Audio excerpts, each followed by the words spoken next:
ressuscité, à toi la victoire pour l'éternité.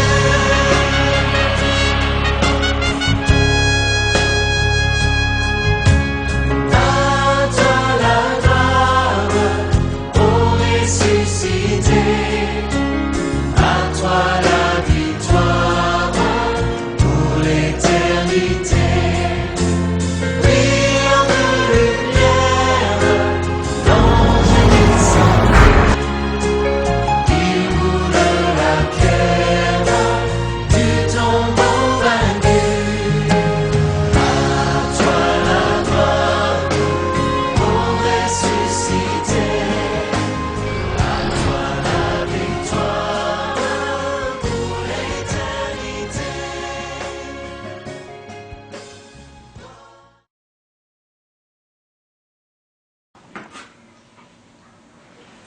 Mesdames, Messieurs, bonjour.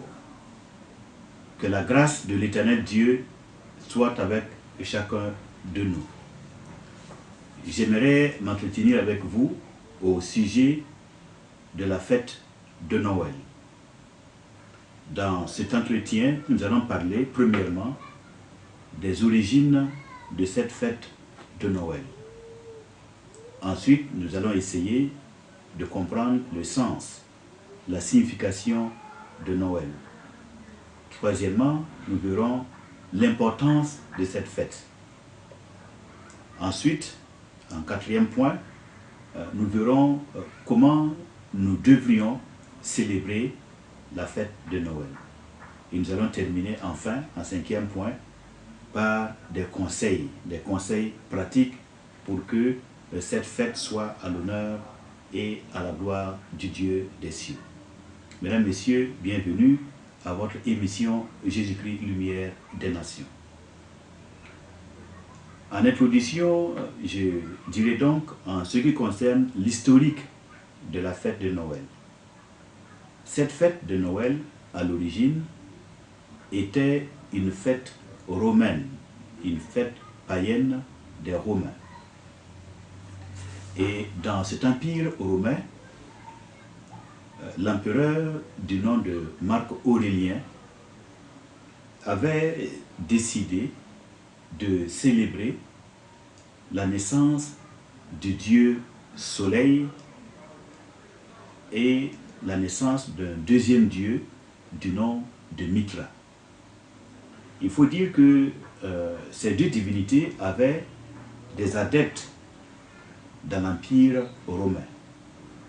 Et l'empereur Aurélien avait voulu, pour contenter tous les adeptes, il avait voulu qu'il y ait une date unique pour célébrer ces deux divinités. Le dieu Soleil, Soleil invaincu. Et alors, ils ont décidé que la date commune pour célébrer ces deux divinités était le 25 décembre.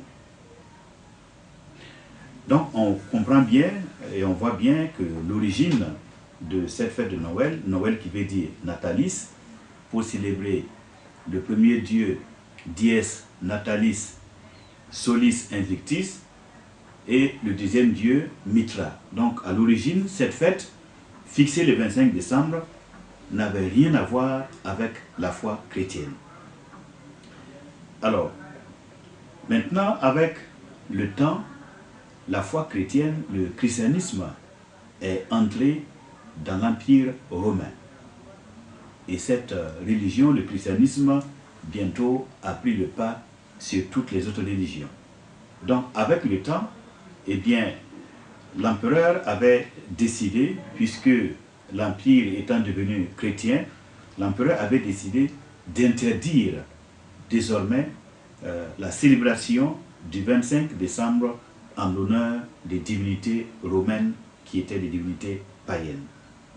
C'est à partir de là qu'avec l'édit de Thessalonique, eh bien, le christianisme est devenu la seule religion, en tout cas la religion officielle, la plus importante, qui avait maintenant le seul droit de célébrer le 25 décembre comme étant une date choisie, expressément choisie, pour parler de la naissance de Jésus-Christ, le Fils de Dieu.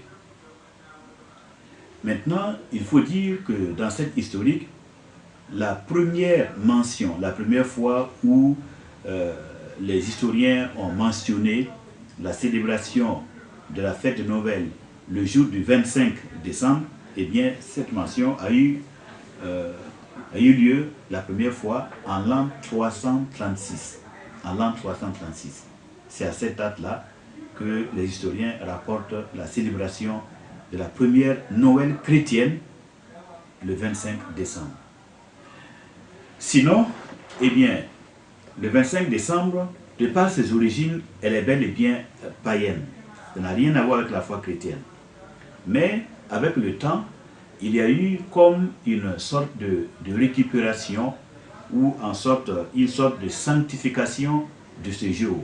On est passé de la célébration des divinités païennes à la célébration de l'anniversaire de la venue du grand personnage de l'histoire qui est la personne du Seigneur Jésus-Christ. Donc désormais, dans le monde qui a suivi, eh bien, Noël est devenue la date communément choisie pour célébrer la venue de Jésus-Christ sur la terre.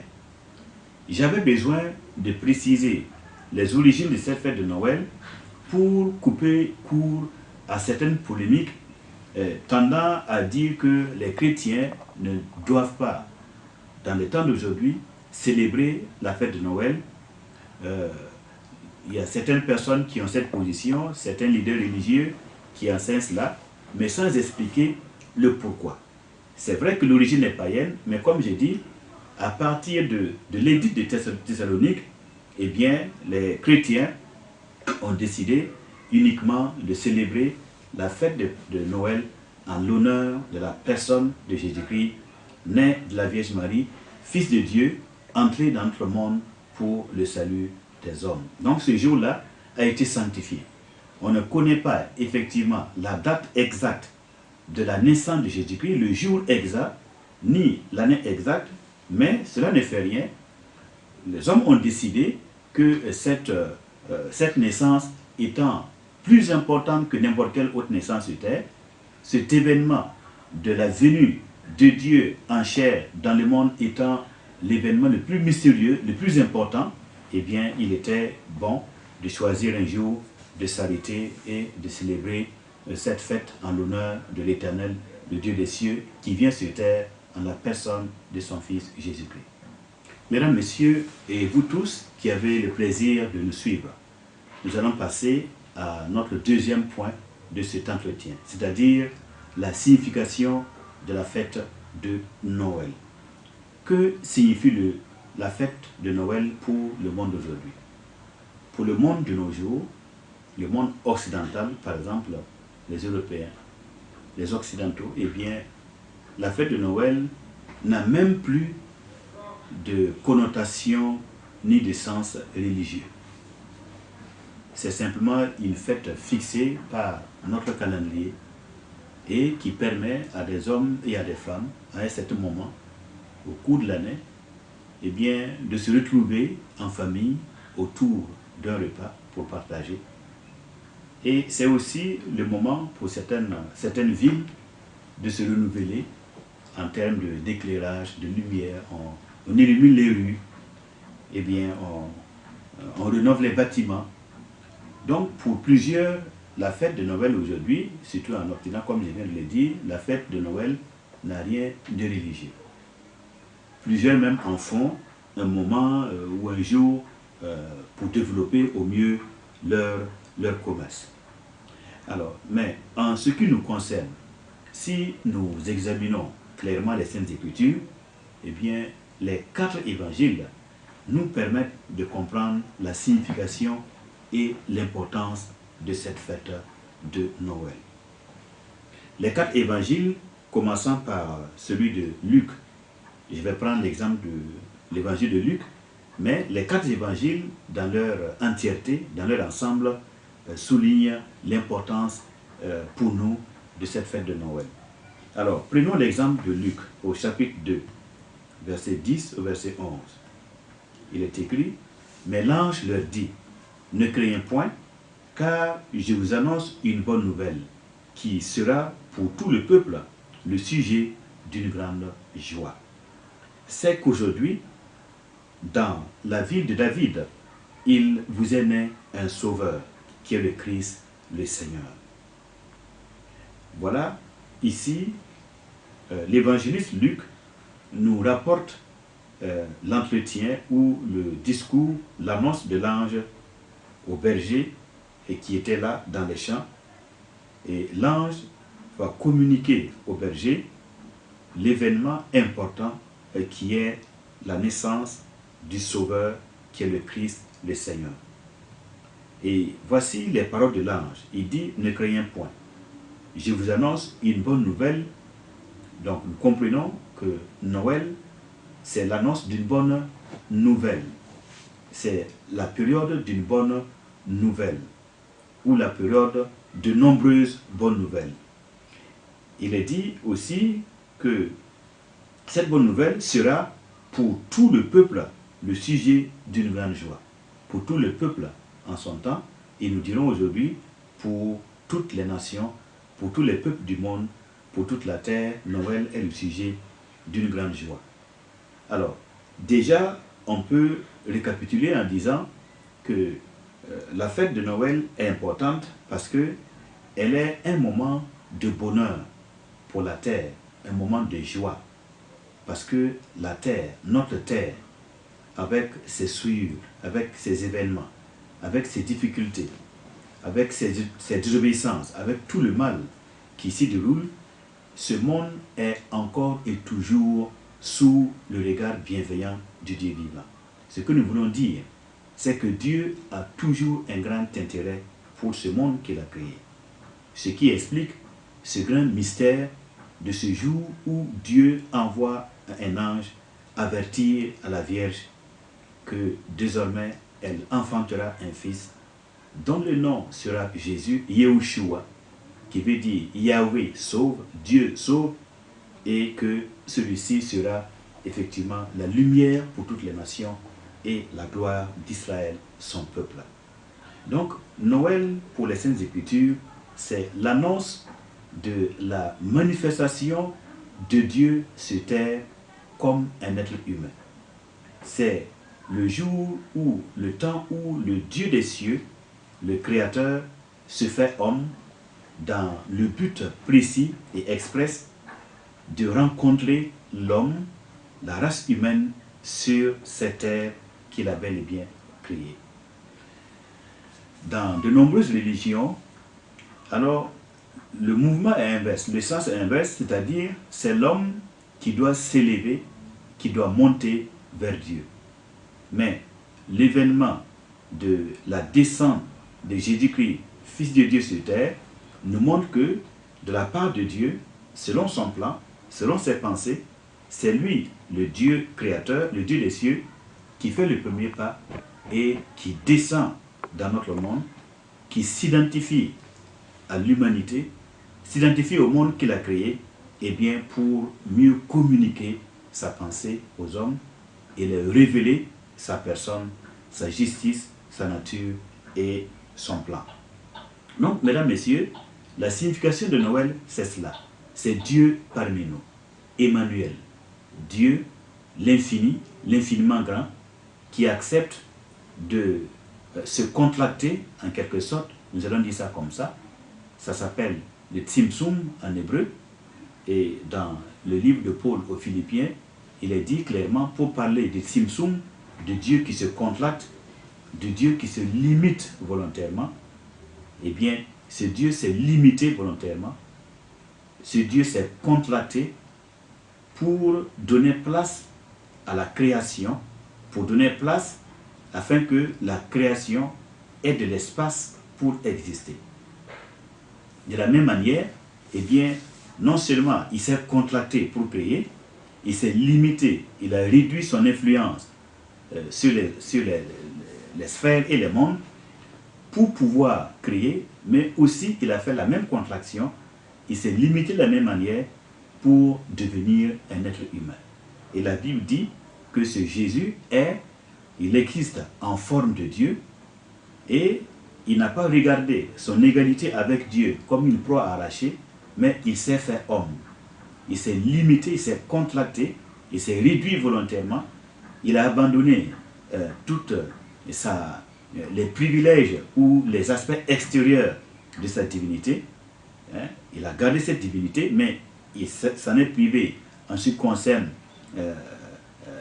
la gloire extérieure, les privilèges extérieurs, et il est entré dans notre monde comme l'un d'entre nous, comme s'il était lui aussi comme l'un d'entre nous, comme un homme, un simple homme. Donc voilà, rapidement ramassé, le sens profond de cette fête de Noël, donc qui a pour but non pas de nous situer sur le jour précis, le jour exact, l'année exacte de la naissance de Jésus-Christ, d'accord, mais pour célébrer avant tout un événement, un fait historique, c'est que, eh bien, Dieu est bel et bien entré dans notre monde en un certain temps T qui tourne aux années de l'an 0, qui tourne autour de l'an 0, et Dieu s'est fait chair, il a habité parmi nous, et des hommes et des femmes en ce temps-là l'ont bien contemplé, ils sont témoins, et l'histoire nous rapporte tous les glorieux faits et toute l'œuvre de rédemption, l'œuvre de salut, l'œuvre de pardon que le Dieu homme, Dieu fait homme, est venu accomplir sur la terre au profit de chaque être humain. Mesdames, Messieurs, lorsque nous lisons aussi les écrits d'un des témoins importants des Saintes Écritures, en l'occurrence l'apôtre Paul, il écrit dans 1 Timothée au chapitre 1, verset 15, il écrit ceci: « C'est une parole certaine et entièrement digne d'être reçue que Jésus-Christ est venu dans ce monde, donc dans notre monde, pour sauver les pécheurs dont je suis le premier. » C'est une certitude et c'est une parole qui est entièrement digne d'être reçue que Jésus-Christ est venu dans ce monde pour sauver les pécheurs dont je suis le premier. Par ces déclarations, nous voyons que ceux qui avaient la lumière de la compréhension des Saintes Écritures, ceux qui avaient la lumière intérieure, la lumière divine pour lire les événements de l'histoire, eh bien, ils ont bien compris et ils ont bien vu par l'Esprit de Dieu, par l'Esprit de révélation qui leur a été donné, ils ont bien lu l'histoire et ils ont compris que la venue de Jésus-Christ, eh bien, le but essentiel, c'est le salut des pécheurs et que chacun de nous, chaque être humain, tous ceux qui relèvent de la race d'Adam, nous sommes profondément marqués par le péché et nous sommes profondément modifiés par le virus du péché. Ce virus qui fait que, eh bien, l'homme, sa relation, son contact, son réseau avec Dieu est désormais coupé. Maintenant, Dieu va montrer son amour envers les hommes en ce que lui-même, il va franchir les pas de l'éternité, il va descendre des cieux et il va se contracter, se limiter, devenir un homme dans le ventre de la Vierge Marie et se donner à nous comme notre sauveur, comme notre berger, pour nous dire en quelque sorte, si j'étais un homme comme vous, voilà comment je vivrais. Et cet homme qui est Dieu en même temps, Jésus-Christ, il a vécu dans la sainteté parfaite. Toutes les Écritures et même les témoignages en son temps, personne n'a pu contredire cette vérité que cet homme, Jésus-Christ, a vécu sans péché. Il fut un homme saint, un homme juste, saint dans ses pensées, saint dans ses paroles, dans ses actes, sans tache, ni aucune faute. Il n'a jamais transgressé une loi de Dieu comme nous. Eh bien, le témoignage le concernant prouve vraiment qu'il est ce qu'il dit qu'il est. Il est Dieu fait homme, ayant manifesté toute la sainteté qui est digne de la divinité.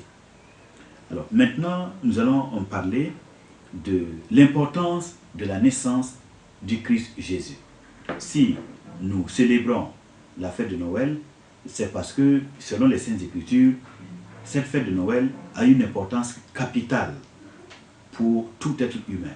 En tout cas, pour ceux qui ont reçu la lumière de la révélation de Dieu en eux. Pour ceux qui n'ont pas encore reçu cette lumière, eh bien, ils pataugent ou encore ils sont conduits par des doctrines, par des religions, par des réflexions. Ils sont emprisonnés par des pensées humaines, par des raisonnements humains, comme quoi Dieu ne peut pas devenir un homme sur cette terre. Et pour eux, ce serait un blasphème. Mais s'il y a quelque chose que Dieu ne peut faire, on ne pourrait pas donc dire que Dieu est omnipotent, qu'il peut tout. S'il n'est pas capable de devenir ce qui pourrait éventuellement lui permettre d'accomplir son plan, notamment son rapprochement avec l'homme, notamment pouvoir communiquer plus efficacement à l'être humain, notamment connaître les réalités terrestres de l'homme. S'il ne peut pas faire cela, alors nous avons affaire à un Dieu qui n'est pas illimité, qui n'est pas tout puissant, mais qui est bien limité par sa propre nature. Mais grâce soit rendue à Dieu, le Dieu que nous honorons, que nous adorons, le Dieu de Jésus-Christ, le Père de gloire du Seigneur Jésus-Christ, est bien illimité, il est omnipotent, parce qu'il a pu dépasser ce qui pourrait être pour nous un scandale, il a pu dépasser ces choses-là, et il a accepté de prendre notre condition humaine. Du reste, l'homme n'est-il pas créé à l'image de Dieu? Pourquoi donc Dieu, nous ayant créés à son image, ne pourrait pas devenir un être humain? D'autant plus que nous créés à son image, c'est lui qui en a eu l'idée, et lui seul, et personne ne l'avait influencé, personne ne lui avait donné un conseil. Donc, mesdames, messieurs, créé à l'image de Dieu, il a plu à Dieu de devenir un être humain.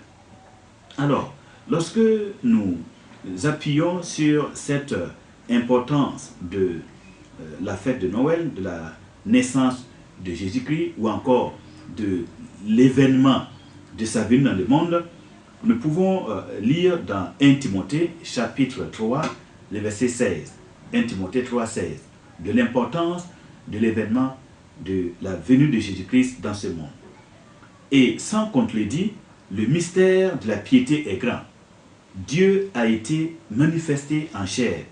Dieu a été justifié par l'Esprit, vu des anges, prêché aux gentils, cru dans le monde, élevé dans la gloire.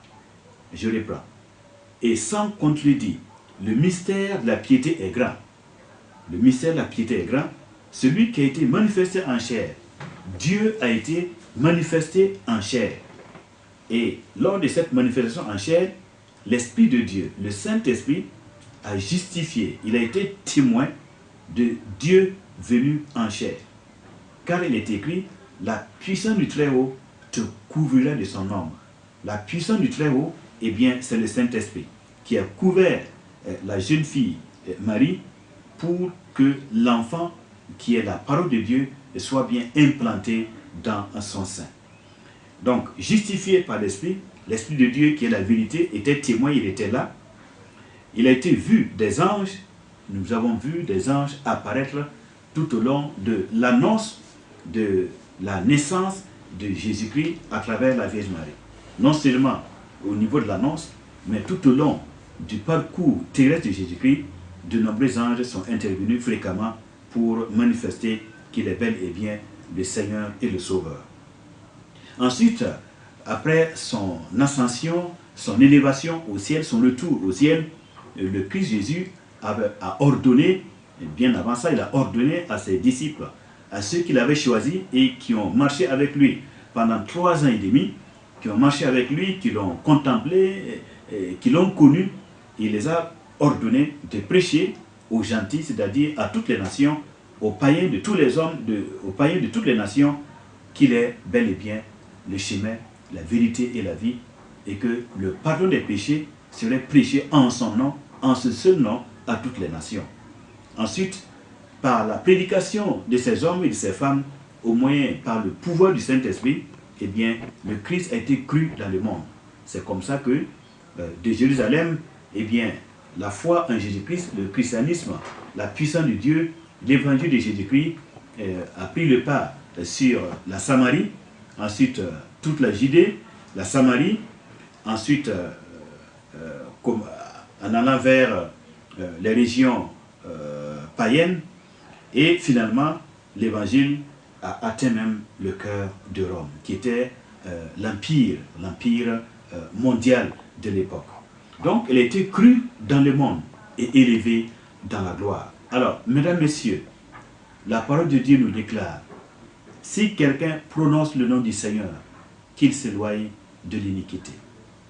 Si nous voulons que la fête que nous célébrons soit agréée et acceptée de Dieu, nous devons donc nous éloigner de tout ce qui est la raison pour laquelle le Christ fut frappé, crucifié sur la croix du calvaire, c'est-à-dire l'impudicité, l'adultère, le mensonge, l'alcool, la cupidité, l'amour de l'argent, la méchanceté gratuite, la haine gratuite, toutes ces choses qui sont l'expression de la vie du paganisme, la vie du païen.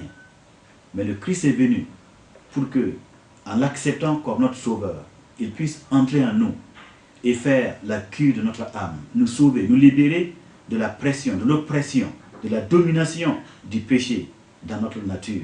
Eh bien, pour que nous devenions des hommes et des femmes lavés, sanctifiés, purifiés et en route pour l'éternité. C'est pourquoi nous voulons attirer votre attention sur la manière de célébrer cette fête de Noël. Elle n'est pas pour les péchés, elle est pour la justice. Elle ne doit pas être célébrée en tournant le dos à Jésus-Christ, le Seigneur et le Sauveur. Au contraire, nous devons la célébrer en écoutant sa voix, en cherchant à le connaître, oui, en tournant nos cœurs et nos pensées vers le Dieu dans le ciel, en disant ceci: Ô Père, au nom du Seigneur Jésus, je te demande, à l'occasion de la fête de Noël, de me donner, à moi qui suis un pécheur, donne-moi le pardon de mes fautes. Lave-moi et purifie-moi de tous mes péchés, tout ce que j'ai fait avec mon corps, mon âme et mon esprit. Lave-moi par le sang de l'agneau. J'accepte de devenir ton fils par Jésus-Christ, notre Seigneur. Si vous avez fait cette prière, sachez que Dieu vous prend au mot et il envoie maintenant dans votre cœur l'Esprit du Seigneur Jésus, l'Esprit de Dieu. Bonne fête de Noël à tous et à toutes, au nom du Fils unique de Dieu, Jésus-Christ, qui revient bientôt. Cherchez tous ceux qui l'aiment et tous ceux qui l'attendent. Dieu vous bénisse et à l'année prochaine. Merci pour votre attention.